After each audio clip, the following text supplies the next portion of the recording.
Welcome to the Gutsy Granny and our interviews with the most amazing people that I know on the island of Bali and possibly beyond. So today I'm here at Kynd Cafe, the phenomenal vegan cafe, voted 39th best vegan cafe in the world, with its extraordinarily amazing and talented, what do you call her? Founder, Corryn. Corryn is also from Australia, from the south coast, from a little village, a little town called Ulladulla. Yes. And she's been in Bali for 7 years. And what I want to speak to Corryn about today is how she created a phenomenon, a total and utter phenomenon. So Corryn, wow. You're talking it up, Deb. You're making me blush here. I've seen the people lined up to come in here. Yes, the good old days, right? So tell me, how did Kynd happen? What was the whole... So I can't take full credit. It's actually myself and my business partner. And Lauren. So gorgeous Lauren. Me and Lauren are business partners. We were working together at another cafe down the road in Bali. And we both admired each other's work ethic and energy that we would put into other people's businesses. And we kind of thought one day, imagine if we had the opportunity to do our own thing. Yeah. Like if we work this hard for other people, imagine what we could create if it was our own. So we decided to combine forces and create Kynd. And I think it was you told me that there was a little space for rent up in Petty Tingit. And we checked out what was the first venue, so the first 20-seat venue. We went in and we're very conscious of energy and when things feel right and when they don't. And that was the first property we looked at to start Kynd. And as soon as we saw it, we were like, this is it, perfect. We didn't even look at any others. So the story actually went that I rented a girlfriend's place, Corryn and her friends. Yes. And then I said, look, why don't you take my car? She said, oh, really? I was like, this lady's the nicest lady I've ever met. She's so generous. Take my car, that's fine. And then, I don't know, a year, whatever it was later, you called me up because we had originally taken that. It's like 60 square meter shoebox. And we didn't need it for Eden. And then you had a best friend, had been called Eden.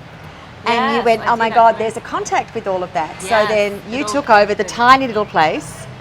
So how did you go from 0 followers to 121,000 followers, 1,714 posts to date? Well, I guess we were lucky because we... No, it's not luck, Corryn. No. We were smart and we were lucky at the same time. So we built Kynd on the cusp of the Instagram revolution.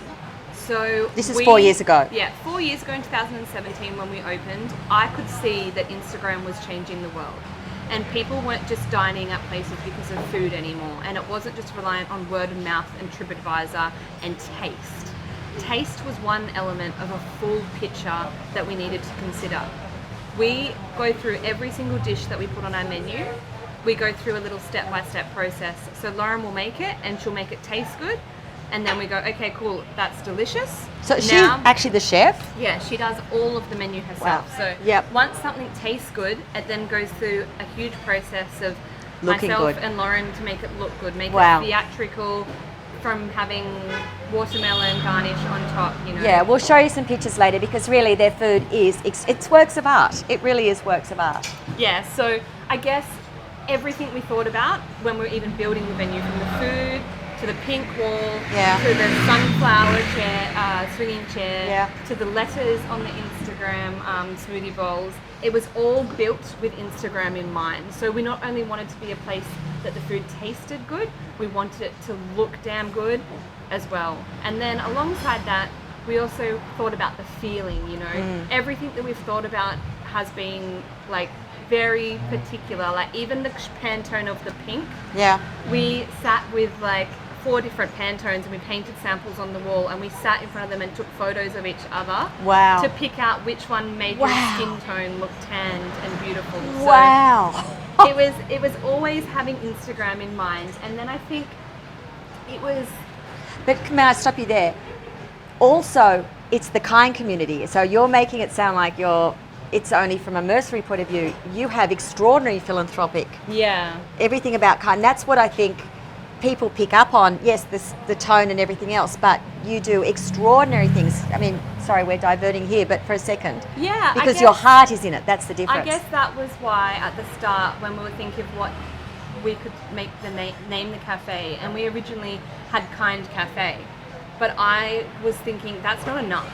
We're not just a cafe. We don't want to just be a cafe, and that's where the community aspect came in, because I was like, let's not pigeonhole ourselves into being just a cafe. If we add the word community, it gives us so much more opportunity to build a really strong brand that can pivot into other areas. So, you know, we've got the Kynd merchandise that people can wear. And but you actually support huge communities here in Bali. Yeah, so I guess that takes us to about 1 year on when we had been operating at Kynd. We had the opportunity to open a sister restaurant called Give. Yeah. So Give is our passion project. It's a 100% plant-based warung. It's so all Indonesian style food. It's open in Canggu. We opened it 1 year after opening the doors of Kynd. The special thing about Give is that yes, it's a warung. Yes, it's plant-based. But the really, really important thing is that it's 100% not-for-profit. So Lauren and I have never taken a salary. We have never taken anything from the business aside from paying the staff, paying the rent, paying our food supplies. So we run just like any other business. Some people need a little bit of explanation when we say it's a not-for-profit cafe, because people are like, but how do you pay your staff? Of course, the staff get paid, the bills get paid, and then anything left over at the end of the day is donated to charity. So, right. Obviously... I just got tingles. I actually did. I just got this lovely... So amazing woman. This Give is really special because obviously the last 12 months have been really hard for us, and what we're doing is just struggling to keep our doors open, and we're not doing as much giving back as what we had liked to. But up until that point, so in the first, from 2018 till I guess start of COVID 2020, we were able to donate over 50,000 Australian dollars to charities here in Bali. So we split it across 3 different charities. And that was all from, yes, we gave the platform, but it was all from the community support coming and dining with us, and every order that we got was not only giving you good food to your belly, but it was also helping to feed other people in Bali. So it's amazing. Yeah, that's been when you have more than you need, build along the table, not a higher fence, is what we like to live by. So yeah, that's a special project to us. So from an outsider's point of view, my business was next door, and I'd see everybody coming in, and Corryn was, we got so much business and traffic thanks to Corryn and the amount of people that came here, that there was waiting lists. People just couldn't get in. So you developed these 121,000 followers. You believe you got on the right wave at the right time.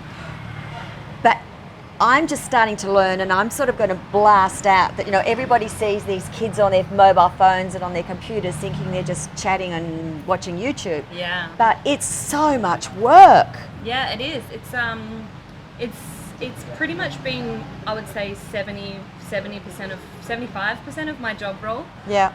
Is nurturing that community and putting out content that people are going to resonate with, making sure that everything we put out on our Instagram is high resolution, professionally shot content.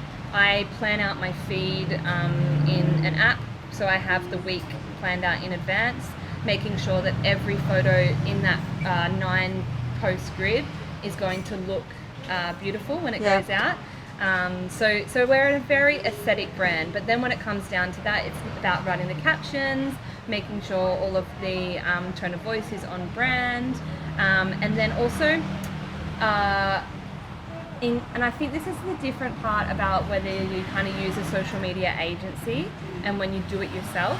So a social media agency, for example, we've been hit up by a lot to be have them manage our account, and they have multiple accounts that they're running, and they make sure that they're pushing out the perfect content and it's looking beautiful, but the engagement side of things I feel like is really important, and that's where doing it personally yourself, you can have really personal interaction, and you're making sure that you're liking other people's posts and you're commenting on other people's posts, and you're really engaging. So it's a two-way form of communication and not just you pushing out beautiful content to the world. So how many hours a day, a week, a month would you be working on this? I have actually, this year I've found myself setting limits on Instagram, so you actually can do that. She has to set a new life happening. Congratulations, darling. I think this year has given us time to focus on what really is important, and so when COVID really hit and we were all stressed, I found myself numb scrolling, just like on Instagram, just like,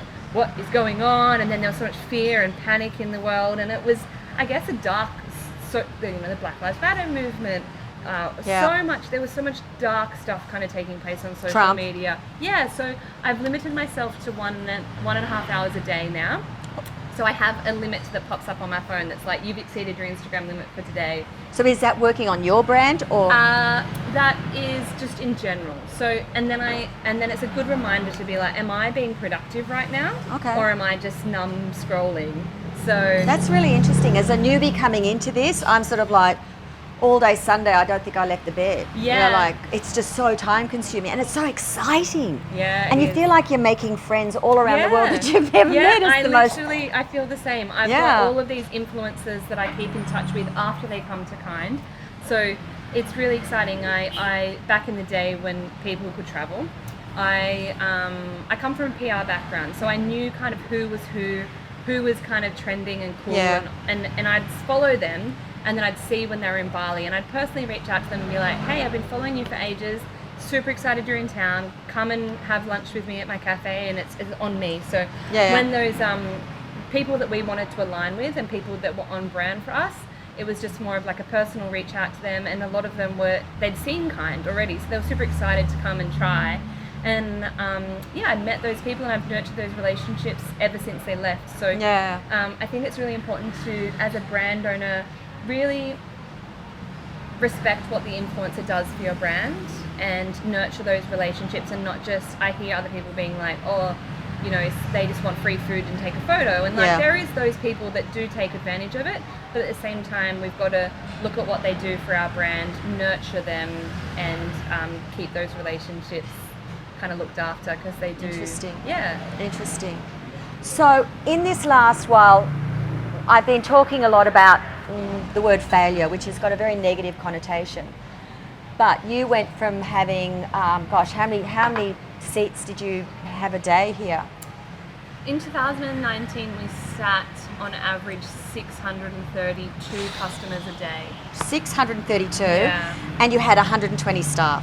We had 120 staff across Kynd and Give. Yeah. So here we were open from 7 a.m, but staff got here at 6.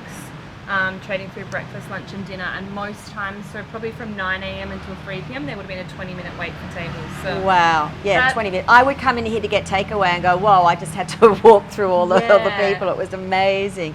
Yeah. So it was really a phenomenon. How are you feeling now? I know you've got other projects going on, which I'd love to talk to you about as well. How is that feeling? Because before I was for me, it's like a death. Yours isn't a death because you're still going, but we don't know. It could be 1, 2, 3 years before Bali opens, before we have any traction like we've had in the past. Yeah, I mean, it's been absolutely heartbreaking to sit in the restaurant at 10 a.m. in the middle of high season and be the only person here. There's been a few tears shed, not shred. Shred the tears. Shredding and shedding some tears. But it's been, if you focus on the negatives like that and let yourself get bummed out in them, you've got to look at the positives, because if you don't, you're just going to go crazy. And I've really taken this time we were so busy, it was like we couldn't even close for a day of maintenance. So when things were breaking, as things do in hospitality, we'd have staff in here fixing them between the window of 12 o'clock at night till 7 o'clock in the morning when we reopened. So there was never a time to take a breather, and Lauren and I were like wanting to do new menu items, but we couldn't get in the kitchen because it was too busy to do. So you couldn't work on your business anymore because you were just working for the business. Yeah, we were playing catch up for the first few years. That said, you've still written the Kynd Bali. Bali. You know what? We have traffic now. Yes. Now when we see traffic, it's so exciting. Yes. So you've written the Kynd cookbook. Yes, during that time we've done stuff that we've been pushing to the side. We pivoted very significantly because people were missing Bali. They wanted to come to Bali, and they can't come here and we can't get to them. So we launched the School of Kindness, which is an online cooking school where we've taught people how to make our best recipes from the comfort of their own home via a series of online cooking tutorials and PDFs, and I think you get over 300 recipes when you sign up with a student. Wow. So that's been really exciting, and again, it's the digital is the driving force now. So yeah, we can't just rely on this physical building to pay the bills. So we've gone and pivoted and added some more digital kind of income streams to help us solidify us as a well-rounded kind of brand. And are you going to focus on that, or you've got other dreams? Or do you want to talk about your other dreams, or is that still like very... Yeah, I mean, we are talking about a woman who seems to be able to read the market, knows how to work the market, knows how to just evolve on this in this extraordinary, decent, kind, genuine way. Yeah. So we're allowed to talk about your next plans? I guess nothing's really solidified just yet, but my goal is to spread kindness as far and wide as possible, and show people, introduce people to plant-based food, and show them that it's not boring salads, that we can do everything vegan. And so we want to bring our Kynd mission and our food and offer it to people all over the world. So look out world, I'm coming for you. Well, look out world, she's coming for you, and you guys are going to benefit from it enormously. Yeah. Corryn, I just want to say it's been an absolute pleasure to have known you these last 6 years. Thank you. And I feel so like much. from the gutsy granny, you're one of my favourite daughters. Thank you, darling. I'm excited to see what this next chapter holds for you too. Thank you.